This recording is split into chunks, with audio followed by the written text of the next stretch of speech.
anyway, outside of COVID, I want to talk to you about your new film, which came out today, but when people listen to this, it will have already been out. So, tell me about Hitman and working with Oh like man, Richard Linklater. so awesome. Oh, I mean, it goes without saying, so many good things. A lot to Yeah. unpack there. Um, One, I mean, okay, yeah, obviously it's an extraordinary experience and to be able to work with one of the great American directors like him, Yeah. so uniquely an individual, so much a person who's never played by Hollywood's rules, and everyone loves to fucking say that, but Hmm. we all end up, you know, how much can you swear on this thing? You can do whatever you want. You kind of end up, most of us end up kind of sucking the proverbial cock of Hollywood one way Yeah. or another. This guy stays out in Austin, just makes killer movies his own way. He doesn't care about plot. He just kind of starts doing things he finds interesting. Such an incredible person to sort of hold the magnifying glass to. But yeah, okay, so I auditioned for this movie.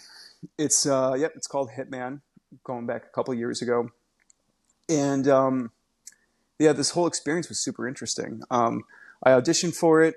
I had this really cool thing happen during the audition process where I felt very free to make some like really funny and interesting choices. It wasn't strictly a comedy. It wasn't strictly a drama or whatever, but I just kind of chose something that I saw in the text and kind of went with it. They liked it. They called me in for a callback.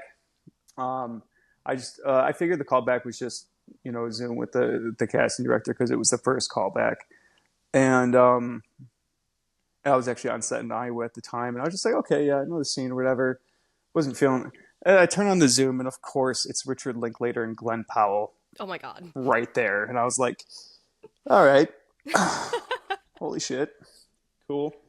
And of course, at that time, I actually wasn't too aware of Glenn. Obviously his trajectory has been really hard, really fast. At that time, of course, he had been in Top Gun, and I knew it was his movie and everything. So this audition scene, and the full scene, it's like it's something like 11 pages long. It's pretty Mm. big, just a back and forth dialogue.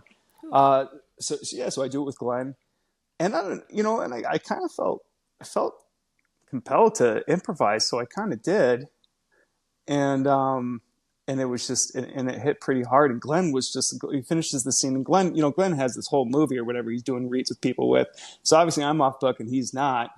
So we got the scene. He's like, oh, oh.